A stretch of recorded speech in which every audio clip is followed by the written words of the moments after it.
Hey guys, welcome to today's episode of Business Talks with Saakshi. And today we have with us Miss Lina Ashar, who has been in the education industry since for almost 3 decades now. And she has made great impacts, not only in terms of bringing education in a new way in India, but also giving another view to how education can be managed and how children can be educated in a better way. So let's talk with Lina and find out what was it that made her start her entrepreneurship journey in the education industry.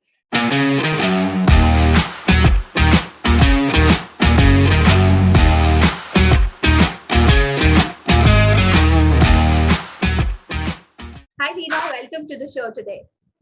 Hi, Saakshi. Thank you so much. I'm so honored to be here because I don't see myself as a business person per se. If people ask me, I'm still a teacher and always have been and always will be. So I'll tell you how the journey started. The journey actually started with my family wanting me to get away from an Australian boyfriend who had proposed. Right. And like Steve Jobs says, you can't connect the dots going backwards, right? You can, going forward, you can only connect them backwards. So that's what brought me to India. My parents said, we're trying to manipulate me and said, go to India, spend a year there, have a great time, connect with your family. And for me, that was like an exciting adventure, right? Growing up in Australia. So I came here and I was teaching in a school, a very prestigious school. And it was really sad because of the amount of work the kids had to do, but the lack of meaning that the kids saw in the work that they were doing. And I've always been like an avid researcher in the areas of neuroscience and how it applies to learning. And what we know is that when we're learning something that doesn't mean anything to us, we have a lot of brain stress. And so what I was seeing is this, this rote learning method, and it was, how could I make a change? Because my expertise was that while I was teaching as a student teacher in Australia, every kid wanted to be in my class because I'd bring that engagement, that excitement, and that connection with real life into the classrooms. If I was teaching kids, for example, governments and types of governments and democracy, I'd actually have them create their individual political groups, their ideology, their logos, their campaigns, etc., etc. And then it would end in a voting thing that the whole school would participate in, but my kids would be running it, right? And so they'd see this really high engagement. If I had to teach poetry, I'd do it with songs like "We Don't Need No Education." And then I teach metaphors, etc., through there. And then I'd say to kids, unfortunately, I still have to do the syllabus. So now that we've done all that stuff and you understand it, can you just apply it over here? And they do that. And so every kid wanted to be in my class. So I knew I had this, I had a skill, I had an art in understanding kids, understanding how to engage their brains and getting them excited about learning. So while I was teaching in this school, a whole lot of things happened. I'm a senior school teacher, but I was made to, in India, you were sort of made to teach grade 1. Then if you're good at it, you were promoted to grade 3. And then if you were good at that, you were promoted. And that's not how it works, right? There's a different psychology and neuroscience for a young learner, for a elementary learner, and for a high school learner. They're all different. And so I just didn't see any sense in what was going on in the education space in India. So I was dating a cricketer at that time called Korroboree, just sort of friends and seeing him and stuff like that. And I said to him, I'm going to come back and change the way education is perceived in India by educators as well as parents. And he said, how are you going to do that? And I said, I don't know, but I'm going to do it. And it actually happened, and which is when my interest in quantum mechanics and how your inner thoughts create your outer reality and all of that started. And I started another journey there as well. And then I started bringing all of that into the learning system that I was creating. So it's like this, when I'm trying to connect the dots, yeah, I can see it, but I couldn't see it going forward. Wow, that has been an amazing start, I guess, in the education industry, like where you stepped your first foot forward, and you decided to change something, to bring in something new in the education industry back, like I guess it was 1993, if I'm not wrong. Yeah, So correct. yeah, yes. So coming down like to challenges in business, any business that you start, because I myself have started a business, like it's been 3 years now, continuing with this business in the learning domain. And definitely, like every business has its own challenges. So for me, like I see challenges as opportunities, as something new to innovate, like you get new paths to run your business if you really see challenges in a very positive way. So how do you see challenges in your business? Like you have been running business for almost, like as I said, 30 years now. So it's a long time for you being a businesswoman. So how do you see challenges coming down to you? So I kind of see everything that happens as my experience is my opportunity to learn and grow from. When, for example, in 2006, that very famous split happened, Billabong, which became Vibgyor. And my whole business was banked on receiving revenues from that, all my salaries and everything else. I first went through what we normally go through, feeling a victim, feeling resentful. And then I sort of one day realized that if I do not change the way I see the situation, if I do not change the story about my experience, I'm going to remain resentful and anxious, and that's going to keep me stuck. So the only way to get unstuck is to say, how has this come to serve me? Right? So I never wanted to set up my own schools, but thanks to what happened in 2006, I was forced to set up my own schools, right? So I was forced to learn a whole new genre of business, taking permissions, finding land, negotiating a deal, and all of those kind of things. When I exited Kangaroo Kids and Billabong High, my biggest, how they calculate your EBITDA and all of that, all the things that I never ever understood. But how they calculate that is based on your turnover and profit. And if I hadn't started my own schools, I wouldn't have had that kind of turnover and profit, which allowed me a very generous exit to start my new journey. But yeah, so it's basically, and something again we embed in the lesson plans that we're doing now in the sessions is, we're teaching kids what's a growth mindset, what's a fixed mindset, what sort of thinking keeps you stuck, what sort of thinking helps you move ahead, what sort of thinking makes you a victim, what sort of thinking makes you a victor, right? And these things all come from our lives. So yeah, so that's how I see it too. I see everything that happens, and I know that if I don't learn and get unstuck, the universe is going to keep slapping me till I learn the lesson. So I may as well learn it the first time and move on. Wow, that's an amazing thought, Lina. I mean, unlearn, relearn, and move ahead. So that's something that only great leaders think about. And fortunately, like, I met you. There have been times like that we have worked together, and definitely, like somewhere the energies of people, they come together, and they show us that there's something different. This is not something that's general. So thanks to you, like for being a great leader, great mentor at your workplaces wherever you're working. And we have seen you working back in 1993, like 2000s, where Indian education system was totally different, to now being a co-founder of another brand, Korroboree, which deals into online schooling. So definitely, like I believe the online, or like, the learning methodologies for children have changed. So how do you see that change? So, when I started Kangaroo Kids, there was this concept of content is king, right? Right. Today, with the internet, content is no longer king. Right? So there's a whole thing that you have to disrupt your thinking and disrupt your strategy, or you get disrupted and you die. Like we all know the famous Kodak story, right? That if they, even though that they had the idea for digital photography before anybody else did, they didn't want to disrupt their existing business. I went to see, I went to a conference by Peter Diamandis, who's a futurist, in a year before I sold my company.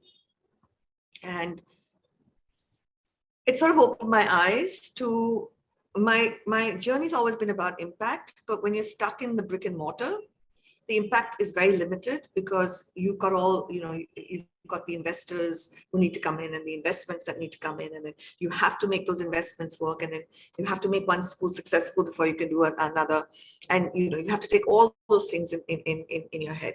So I couldn't have the kind of impact I wanted to, and it was in again around that time when my brother brought this a leadership coach. And he asked me, what's your big, hairy, audacious goal?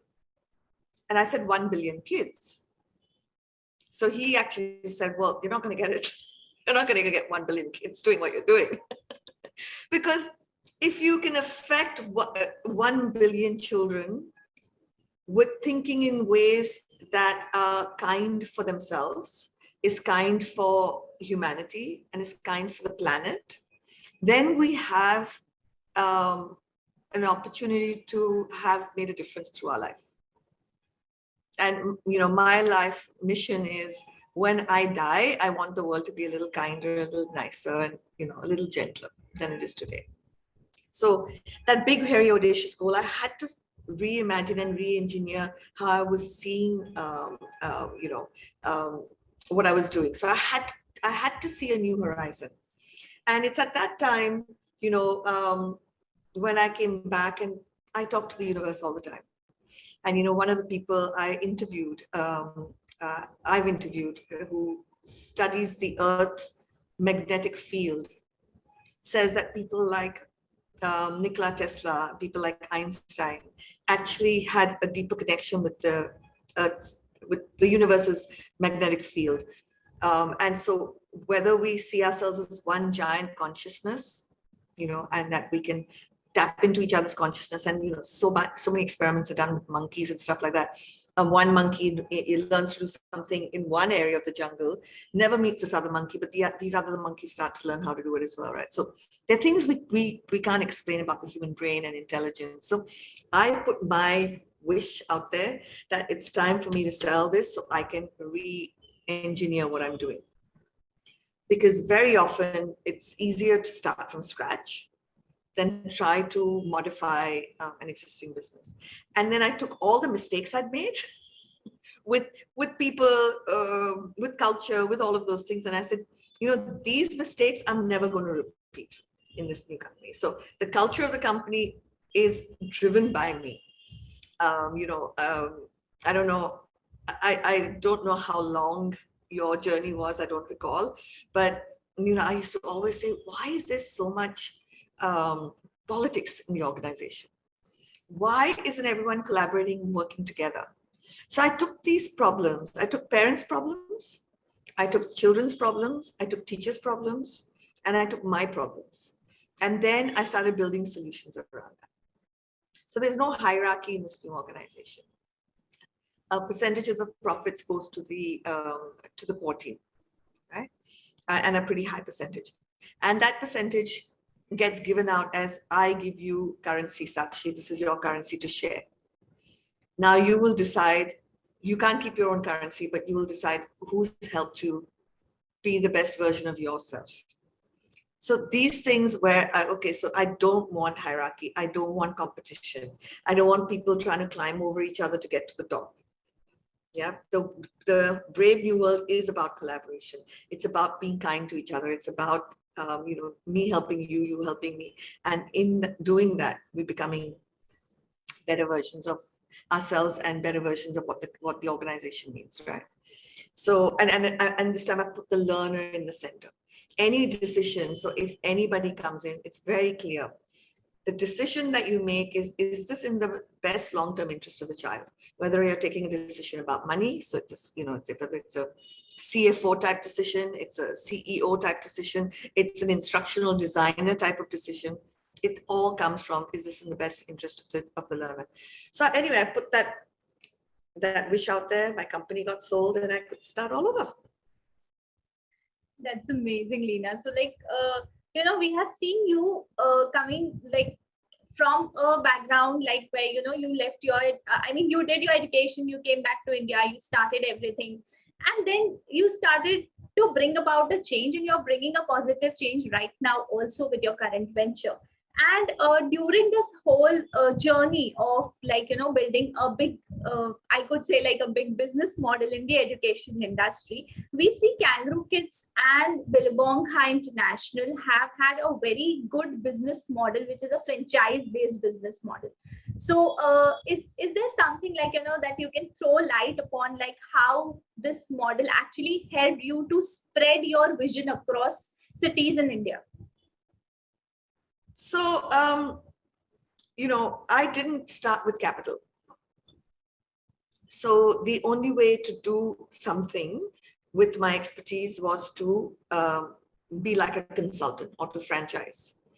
So I just built, my first good school, and I wasn't even thinking, I didn't have a 5-year business plan or a 10-year business plan or anything like that. I built the best version of a school that I could. And then it's amazing because it was an emotional build, the brand, the engagement and everything else. The growth came from parents who said, even, this is so phenomenal. We want to take it to, the first parent wanted to take it to Juhu. And she's back with me now in the new venture. She's saying, Lina, I don't care what I do with you, but I want to do it with you again because I learned so much. And, and that's, most of us who are in learning and education, we actually do it because we enjoy learning. Right? And we enjoy kids learning. So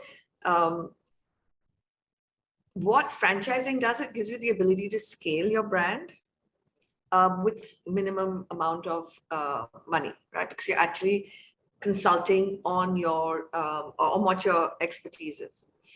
There's a lot of pain points with franchising, especially in India, because the law is so, it's so gray around so many things, like, copyright protection and trademark protection. And, someone can take and copy your whole system of learning, copy your curriculum and start their own brand of schools. There's very little you can do, especially in education. If you want to franchise in education, you've got to be really, really strong. If not, just build one school, do it well and run it. If you want to franchise in any other area, you have to do what Coca-Cola does. You have to have that one secret ingredient, one secret recipe that nobody else knows, that so it cannot be replicated in any way.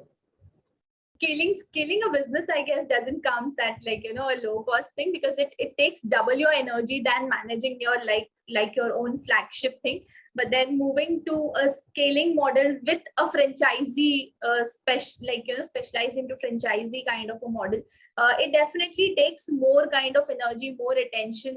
And as you said, there are a lot of legalities in terms of like, setting up, seeing to the copyright and trademarks, etc.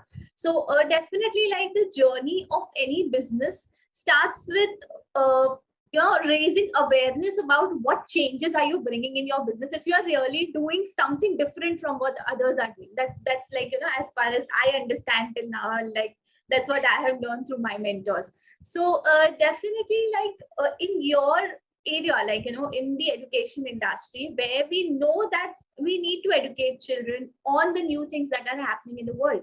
But somewhere, do you also feel that parents also need to be aware about how kids need to be nurtured for the coming, for the coming years? Yes, they do. But the beauty of this is that it's a very gradual storytelling process, right? You can't do it overnight. So you can't educate a parent overnight, because there's a lot of change, fear of change, always involved with anything new. So the process of, and I wouldn't say educating, it's like influencing a thought process, right? So firstly, explain to parents, where is the future of the world going? What is the neuroscience actually telling us about learning? What is the behavioral science telling us about motivation? And how do we now embed that into a learning system that give kids their lives back? So as I said, I looked at the pain points of kids. Kids go to school for 7.5 hours a day. Then they travel for 2 hours a day on the bus. Then they come home and do their homework. And then their parents start pushing them for specialized courses, right? Coding or dance or that. So a child actually doesn't have a childhood. And what we actually know in the process is that kids' brains are overworked and kids' brains are overwhelmed. And this is why we're having such a spate of depression and anxiety on the rise. So technology is not the culprit. Technology is like for children, technology is like alcohol is to us. It's the escape. So technology is seen to be the culprit because kids are now escaping into their digital games or wherever, but it's actually the only way for them to be able to switch off from this overabundance of information, this overwhelm of things that they have to do. So Korroboree now takes a heightened version of education, right? We use the neuroscience and behavioral science to actually accelerate the learning process. So what a child does in 7.5 hours in school gets done in 3.5 hours at a much higher level because of the way we've done it. So people don't understand, for example, if I want to do, if I want kids to work in groups, yeah, I can immediately just turn on the breakout rooms. Kids are automatically in their groups. There's none of this selecting and there's no moving of furniture and all of that, right? I can now send individual information into those individual groups for kids to work on and come back and present. So what we've done is we've taken all the future skills, telling stories, focusing, and we've worked out how do we do that in a way that kids are highly engaged and parents don't need to sit with their kids. Because that was one of the pain points of the parents through the pandemic, right? They had to actually sit with their kids because the learning was so boring that it was almost like an outwardly forced learning that kids had to do. Here, what we want the kids to be pulled to learning. We want them to be excited about the learning. We want them to show up every day, with their minds turned on to, hey, what's going to happen today? Because, it's so exciting. Wow. So although you have given us exciting, insight about what's happening at Korroboree, but definitely we would like to know what are the various services that you offer there and like how you are entering into that edtech space for kids specifically. So I won't say I'm an edtech player at all. I'm only using technology as a tool to be able to scale and to be able to create impact. Right. So, we're learning. We're still a learning organization, and I don't like the word industry for education and business for education. So all we've done is we've said, okay, technology can allow us to save kids time, can allow us to accelerate the learning process, and it can allow us to bring a much higher level of engagement in. Right. You never have to force kids to watch Peppa Pig or Kung Fu Panda. That's what we want. We want kids to be that excited about showing up to the learning. So that we're offering two ways of reaching out to kids because it's all about impact. One way is from us, and I don't say what they traditionally call as B2C, but it's from Korroboree directly to a learner's home, and that is kids come onto Korroboree online school for their learning day. The second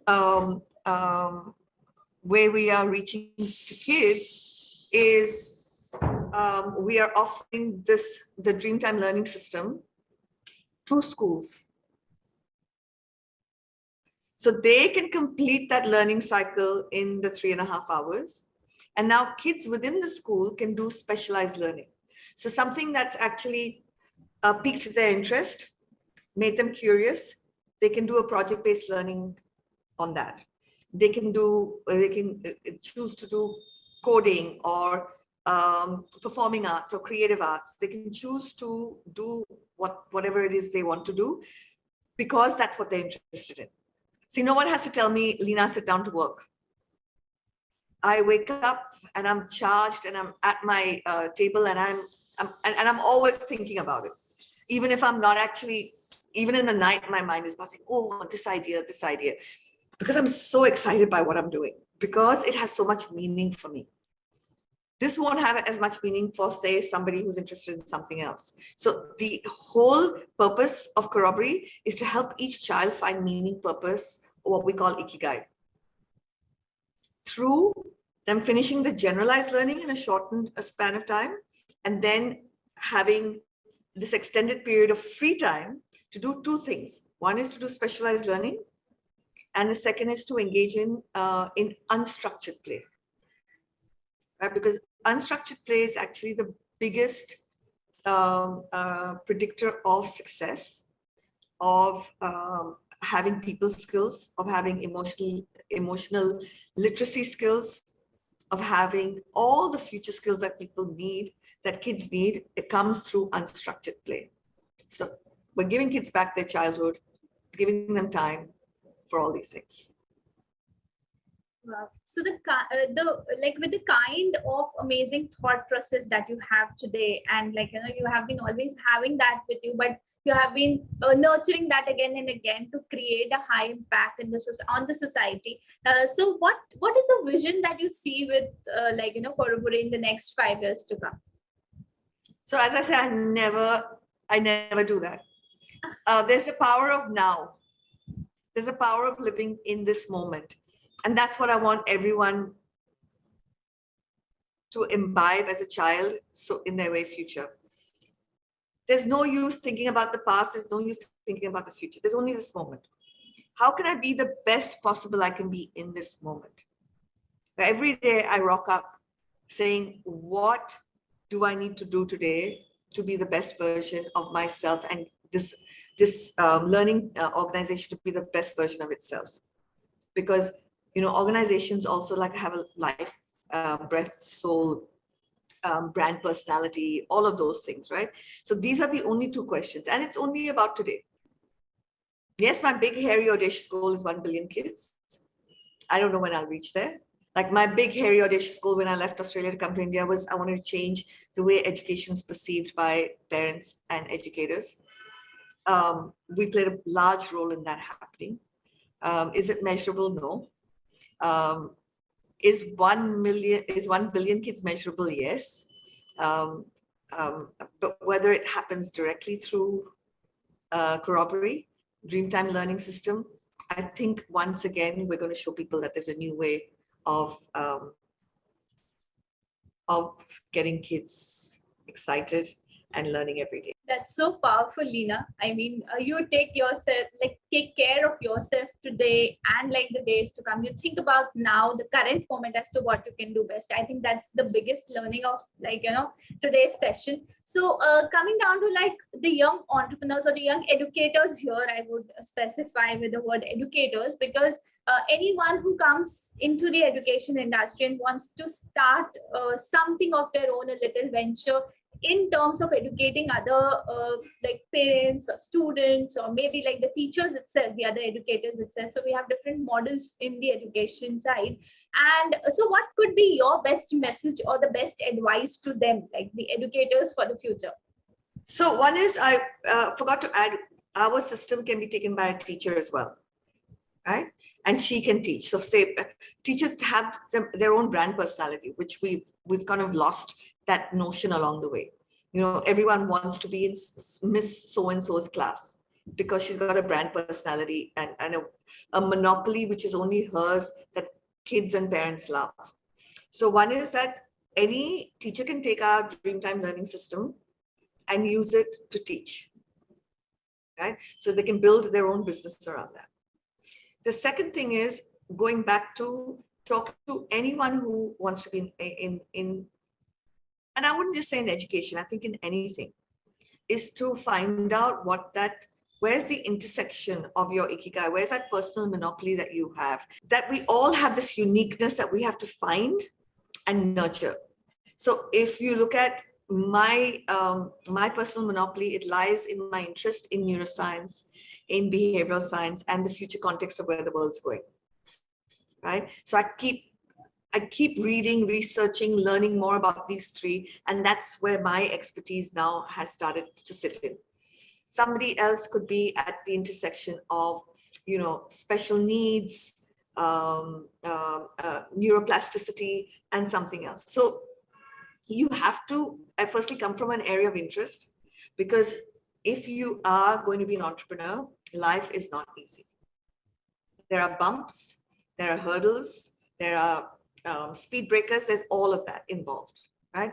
And you can only find the perseverance, you can only find the motivation, you can only find the persistence and the dedication if you actually have a deep interest in what you're doing. So my one advice is, know what your values are, know what you're passionate about, and live in alignment with that.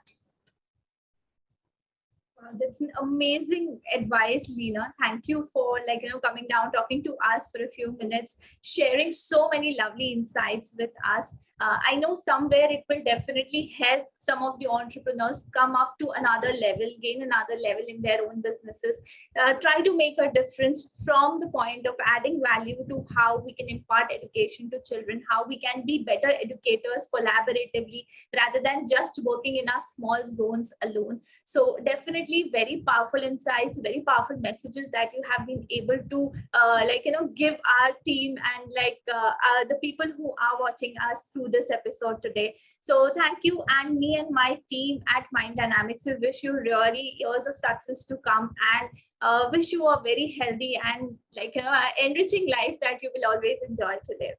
Thank you so much, Saakshi. Thank you. As a business owner, I have been through journeys of ups and downs.